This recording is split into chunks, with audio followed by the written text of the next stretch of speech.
Declassified, 1944.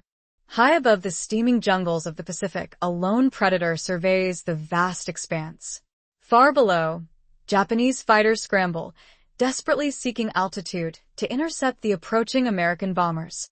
Little do they know, they are being stalked by a ghost. This ghost was no battle-hardened killer, but a quiet farm boy hailing from Wisconsin. Yet, by the war's end, he would amass an astounding 40 confirmed aerial victories, an unrivaled record of aerial combat that remains unbroken to this day. How did this unassuming pilot from the U.S. Army Air Forces become its deadliest instrument of war? This is the remarkable story of the man they simply couldn't kill, the record they can't break, and the stark reality of what it took to become America's ultimate ace. As Bong honed his extraordinary marksmanship, the world was engulfed in flames. In Europe, the Nazi war machine relentlessly crushed nations. In the Pacific, the Empire of Japan relentlessly pursued a campaign of brutal conquest. By 1941, America remained a sleeping giant, but the ominous winds of war were sweeping across the ocean. Bong, like countless others of his generation, heeded the call and enlisted in the Army Air Corps Aviation Cadet Program, driven not by a thirst for glory, but by a deep, abiding love of flight.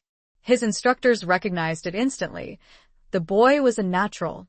He didn't merely pilot an airplane, he became one with it, the controls feeling like extensions of his own body. However, this raw talent came with a reckless edge, an unyielding restlessness. Stationed at Hamilton Field in California, Second Lieutenant Bong was introduced to the P-38 Lightning, arguably the most advanced and potentially lethal fighter in the American arsenal. He fell in love with the aircraft, a passion that nearly derailed his career before it even began. Official reports, sanitized and filed away, vaguely mention a series of unauthorized aerobatic displays, but the truth was far more audacious. Bong treated the skies above San Francisco as his personal playground. He flew his P-38 down Market Street at such a low altitude that pedestrians could clearly see the rivets on its wings. He even looped around the Golden Gate Bridge, a blatant and breathtaking violation of every rule imaginable. While he was certainly showing off, he was also relentlessly testing the limits, both his own and the aircraft's. His commanding officer, General George Kenney, a stern and brilliant tactician responsible for the entire 5th Air Force, had little patience for reckless showboating. When Bong was brought before him, fully expecting to be grounded for good, he faced a storm of reprimand, a severe dressing down that would have crushed a lesser man. However, Kenney saw something else in the young pilot's eyes, not arrogance, but confidence and unwavering mastery of his machine. He recognized what the flight instructors had already observed, a prodigy. Kenney, one of the most perceptive commanders of the war, made a decision that would profoundly alter the course of the air war in the Pacific. Instead of ruining the young pilot's career, he would mold him into a weapon. He placed Bong under his direct command, assigned him additional training, and then unleashed him. By September 1942, Bong was deployed to New Guinea, the war's bleeding edge, a brutal and unforgiving battleground where American forces were desperately struggling to halt the relentless Japanese advance. The Japanese pilots he would face were not inexperienced rookies. They were battle-hardened veterans, masters of their craft, who had been fighting since 1937. They flew the Mitsubishi A6M0, a fighter so agile and legendary that it could outmaneuver nearly anything the Allies could put in the sky. On paper, a farm boy from Wisconsin with relatively few flight hours stood virtually no chance. But Bong wasn't flying just any plane. He was flying the P-38 Lightning, a revolutionary aircraft designed by the legendary Clarence Kelly Johnson at Lockheed. The P-38 was a true monster, unlike anything else in the sky. Its distinctive twin-boom design, powered by 2 powerful Allison engines, gave it incredible speed and an astonishing rate of climb. Critically, all its weapons, 50 caliber machine guns and a 20mm cannon, were clustered in the nose. This was a crucial design element. Wing-mounted guns had to be carefully angled to converge at a specific point. Fire too early or too late and you would miss. The P-38's firepower, however, shot straight forward in a concentrated, devastating buzzsaw of lead and high explosives. If a pilot could get a target in his sights for even a fraction of a second, the result was utter annihilation. However, the Lightning also had a dark side. It was notoriously difficult to master. Its advanced turbosuperchargers were temperamental, and in a high-speed dive, it suffered from a terrifying phenomenon known as compressibility, where shock waves would form on the wings, freezing the controls and sending the pilot into an unrecoverable terminal plunge. Dozens of American pilots had already perished simply learning to tame this beast. The Japanese masters of aerial combat knew the Allied playbook all too well. They would lure American fighters into low-speed turning engagements where the Zero reigned supreme. An American pilot who attempted to turn with a Zero often found himself dead within seconds. Richard Bong didn't try to turn. In his initial combat missions over Buna, New Guinea, he observed, learned, and calculated. He watched the Zeros dance through the sky, and he understood. He couldn't win their game, so he invented his own. His doctrine was brutally simple. First, exploit the P-38's powerful engines to climb above the enemy, always maintaining the altitude advantage. Second, convert that altitude into speed, diving on your target in a high-speed pass. Third, unleash the devastating firepower of the nose-mounted guns in a single, precise, controlled burst. Fourth, use your momentum to climb back to the safety of high altitude. Never linger, never turn, hit and run. His combat reports mirrored his personality, understated, clinical, and brutally efficient. He meticulously noted altitude, engagement conditions, and the outcome.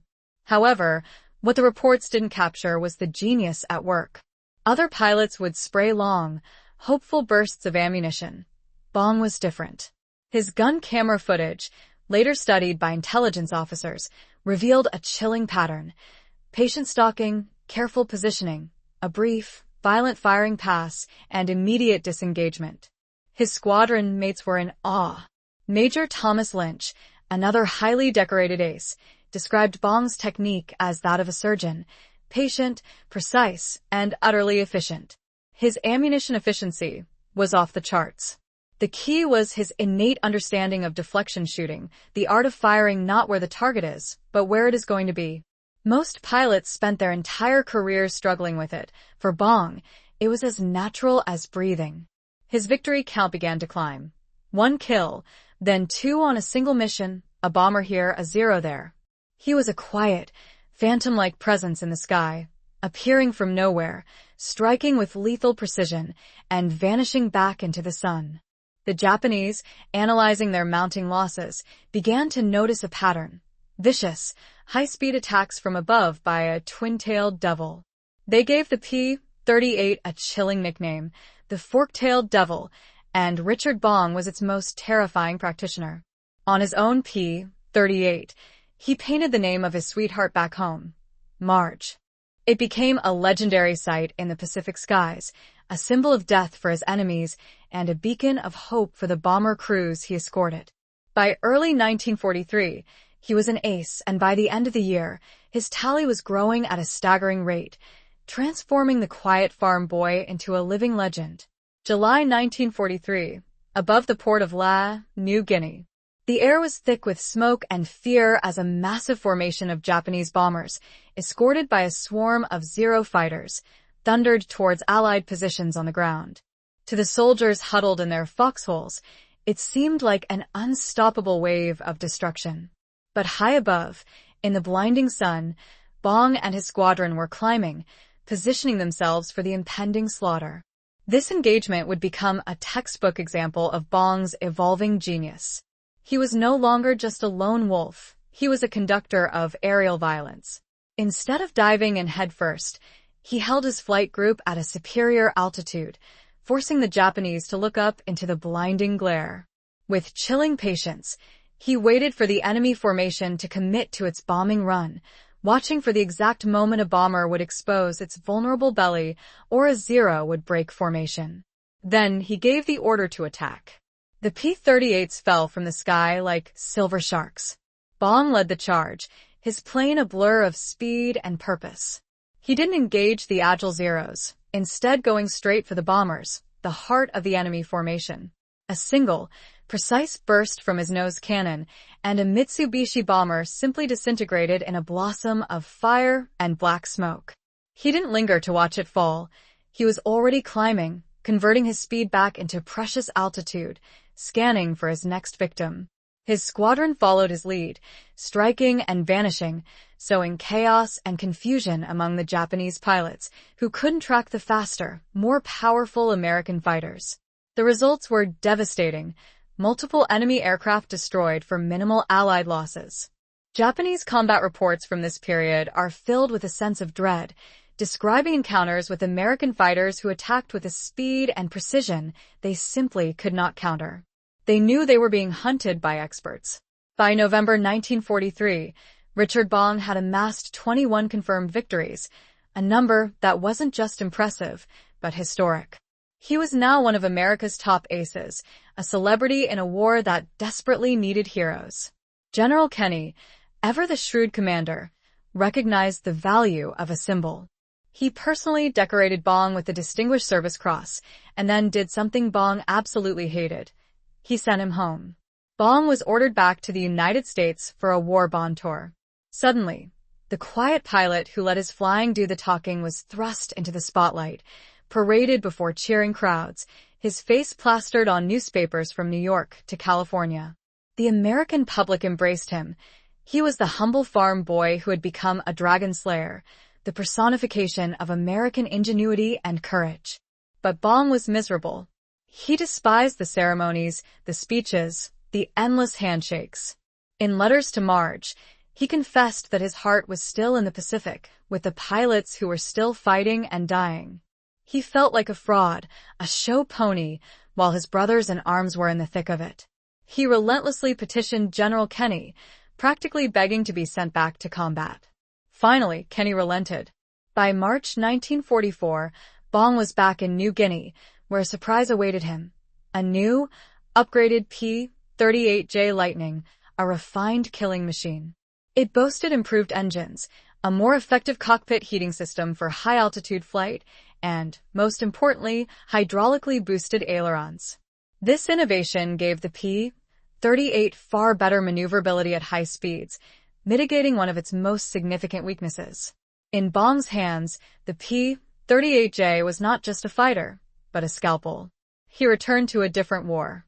The years of brutal attrition had taken their toll on the Japanese air forces. Many of their veteran pilots were gone, replaced by young men with limited training and flight time. The experience gap between the two sides had become a chasm. For an American ace like Bong, with hundreds of hours of combat experience, facing these new pilots was often, tragically, like a hawk facing a sparrow. His tactical approach continued to evolve, perfecting the head-on attack, a maneuver that required unimaginable nerve. Most pilots would break off early, terrified of a mid-air collision. Bong held his course, his eyes locked on the enemy, firing until the last possible second. The closing speed was over 800 miles per hour. The window for a kill was less than a second. Bong's gun camera footage shows him repeatedly flying directly through the debris of his victims. By June 1944, the inevitable happened. During a mission over New Guinea, Bong shot down his 27th and 28th enemy aircraft, surpassing the legendary Eddie Rickenbacker's World War I record of 26 kills. Richard Ira Bong was now officially America's greatest living fighter ace.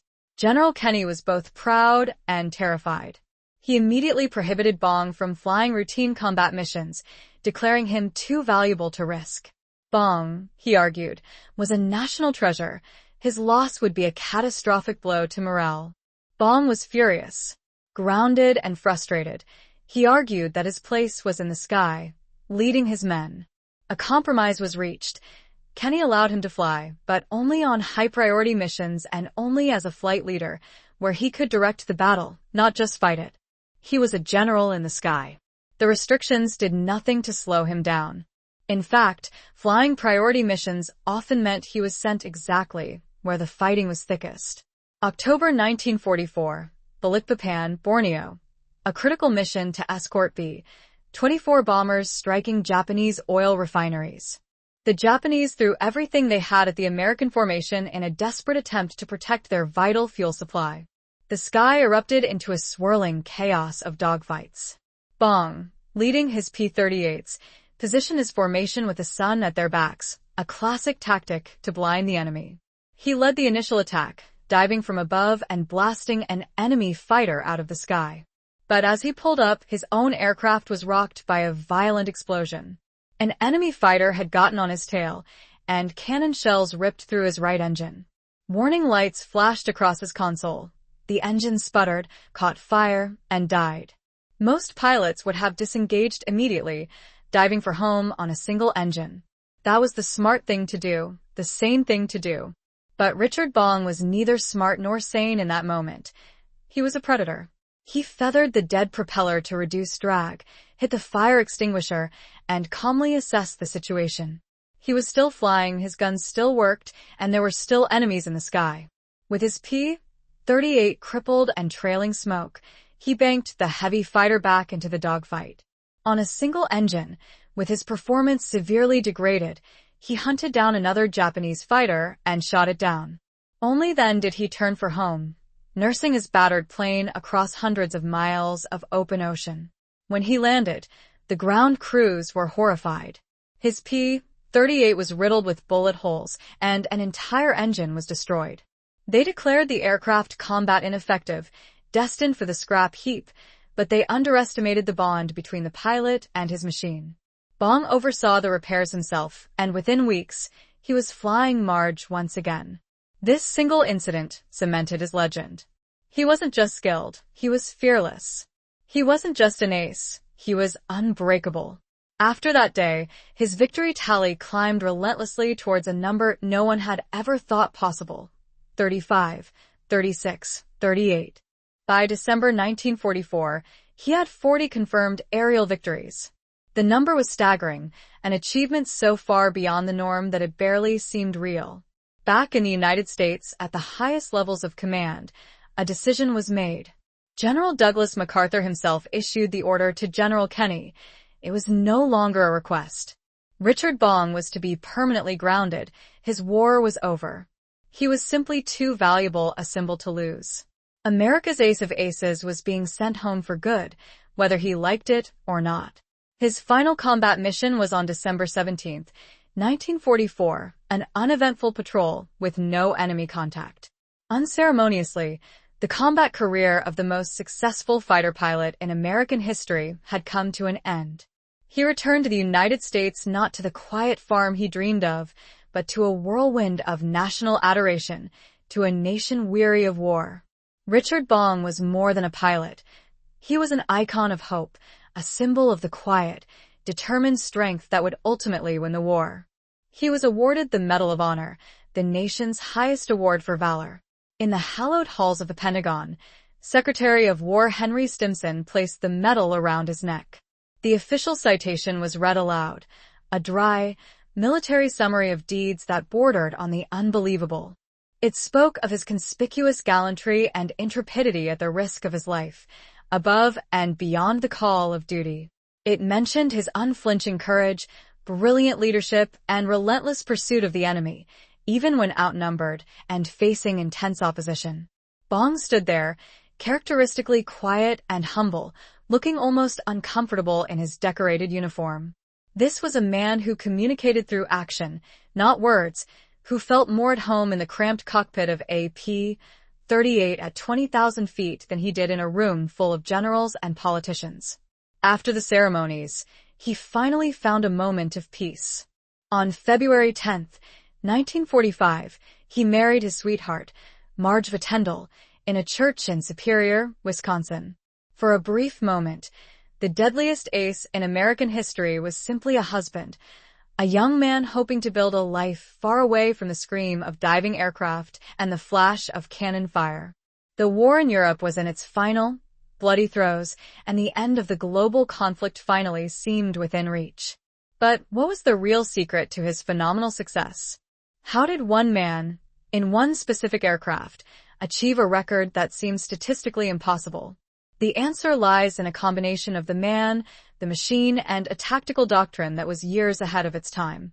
Post-war analysis by Army Air Force experts studying his gun camera footage revealed a level of precision that was simply breathtaking. Bong's hit percentage, the ratio of bullets fired to targets destroyed, was extraordinarily high, far exceeding the average pilot's performance. He didn't waste ammunition. He didn't rely on luck. He relied on a cold calculus of speed, angle, and timing that was ingrained in his very being. His early life as a hunter, stalking prey in the woods, had trained his mind to see the world in terms of lead, deflection, and a single, perfect shot. His tactical philosophy, refined over 200 combat missions, became the gold standard for American fighter pilots in the Pacific, a doctrine built on discipline, not aggression. While other pilots were drawn into swirling, close-range dogfights, the kind of romantic duels seen in movies, Bong understood that this was suicide against the nimble Japanese Zero. His system was a brutal science. First, energy. Always maintain an energy advantage through superior altitude and speed. The P-38 was a superb high-altitude fighter, and Bong used this to dictate the terms of every single engagement. Second, positioning. Use the sun, clouds, and the enemy's own formation to achieve a position of advantage before ever firing a shot. He was a master of the patient stalk, sometimes maneuvering for long periods to get the perfect attack angle.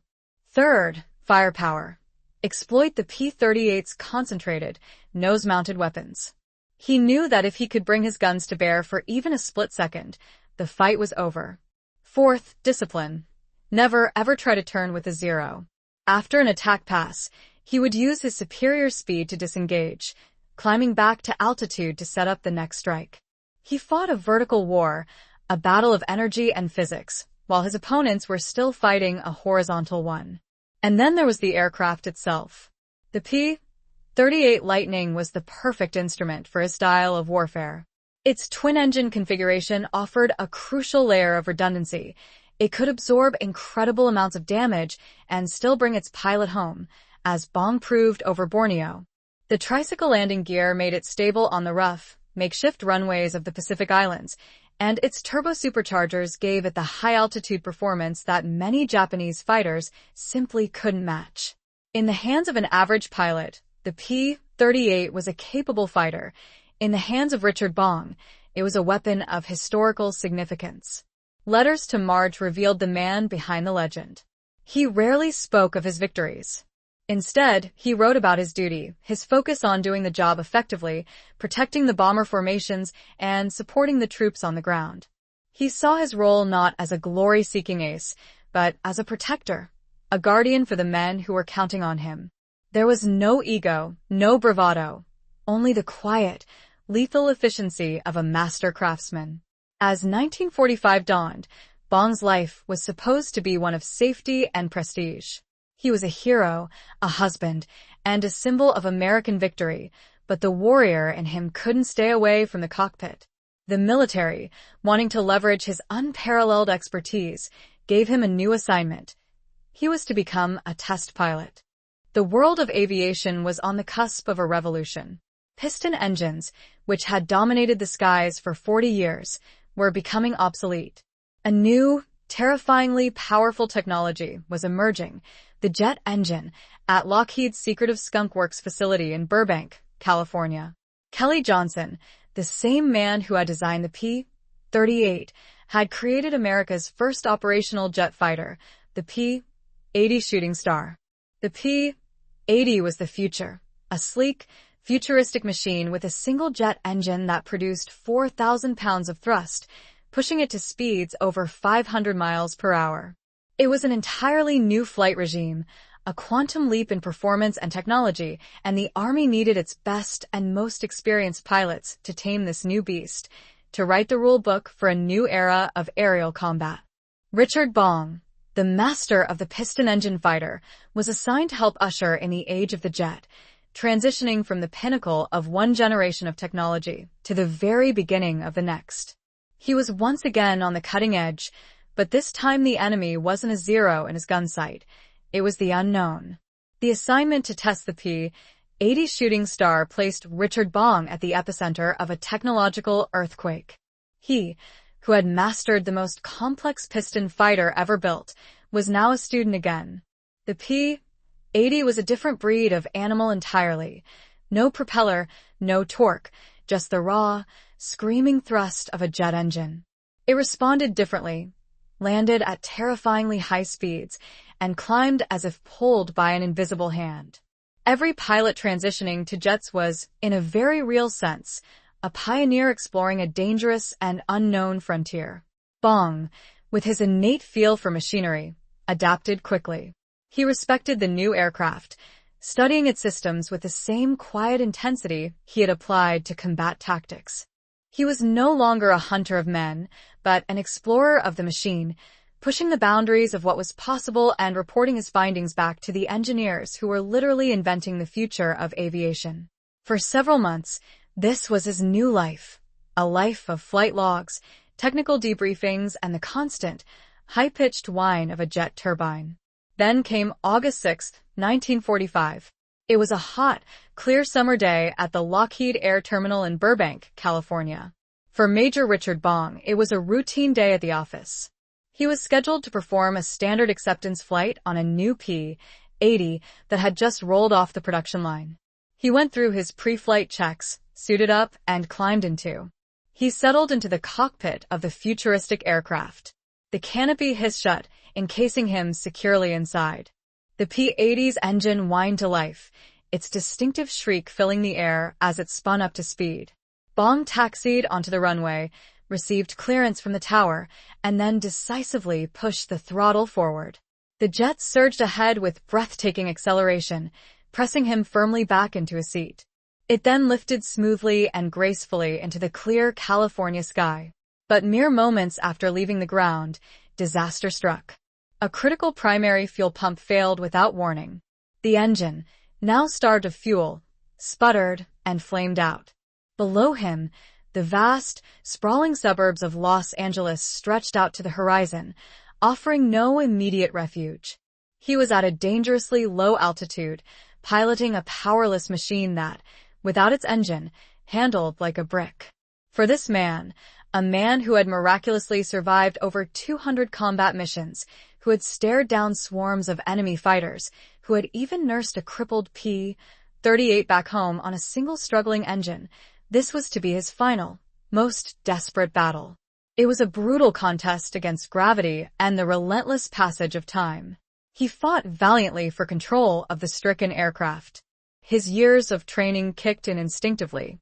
He went through the emergency restart procedures with practiced precision, but he simply didn't have enough altitude to succeed. He desperately tried to glide the powerless plane back towards the runway, but it was agonizingly out of reach.